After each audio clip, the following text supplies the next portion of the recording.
France and Britain have called for a global response to the suspected chemical weapons attack in Syria.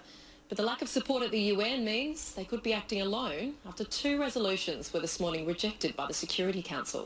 Earlier, the US called on Russia to do something to stop President Assad's regime, with the country's ambassador to NATO accusing the Syrian president of genocide. With Donald Trump hosting the Emir of Qatar today, it is fast turning into the biggest decision of his presidency, whether to bomb Syria and in so doing risk a serious confrontation with Russia and Iran. Thank you, sir. Thank you.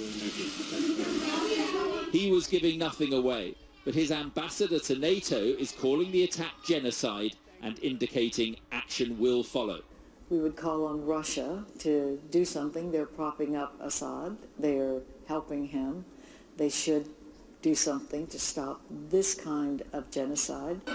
The scenes from Eastern Ghouta have appalled and infuriated Trump, and he is clearly minded to order an attack in response to an atrocity he lays at the door of Assad. But at the Security Council, the Russians vetoed a proposal to resume a United Nations chemical investigation process in Syria. The United States today is once again trying to mislead the international community and is making yet one more step towards confrontation. The Americans say the UN was letting down the Syrian people. Our proposal condemns the attack.